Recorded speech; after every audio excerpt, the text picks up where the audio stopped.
আর এবার খানাকুলে বালি মাফিয়ার দৌরাত্ম্য দেখাবো। দিনে দুপুরে রূপনারায়ণ এবং মুন্ডেশ্বরী নদীর মিলনস্থল থেকে দেদার বালি চুরি হয়ে যাচ্ছে। এই নিয়ে রাজনৈতিক তরজাও তুঙ্গে।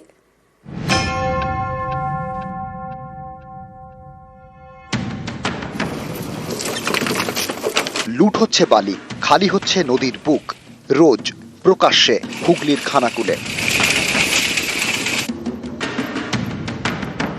খানাকুলের মারোখানা গ্রাম পঞ্চায়েত বিজেপি পরিচালিত। এখানকার পানশিউরির গা ঘেঁষে গিয়েছে রূপনারায়ণ এবং মুন্ডেশ্বরী। এখানেই নজর বালি মাফিয়ার। নদীর বুকে বালতি নামিয়ে বালি তোলা হয় নৌকায়, সেই বালি ফেলা হয় পাড়ে, এরপর ইঞ্জিন ভ্যানে চাপিয়ে পাচার। স্থানীয়দের অভিযোগ, এক একটা নৌকায় প্রায় 200 বস্তা বালি ওঠে, নৌকা পিছু 10,000 টাকার অফার।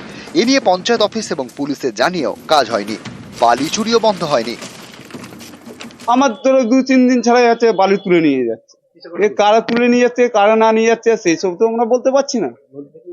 নদী থেকে তুলে নিচ্ছে, এই ধরো হচ্ছে আমাদের শশা বাজার থেকে তুলে নিয়ে যাচ্ছে। এরকম যে কাজ চলছে ইলিগাল কাজ, ওটাকে একদম সমর্থন করছে না, এটা আমার জানা হয়েছে। এই বিরুদ্ধে অ্যাকশন নিয়ে নেব।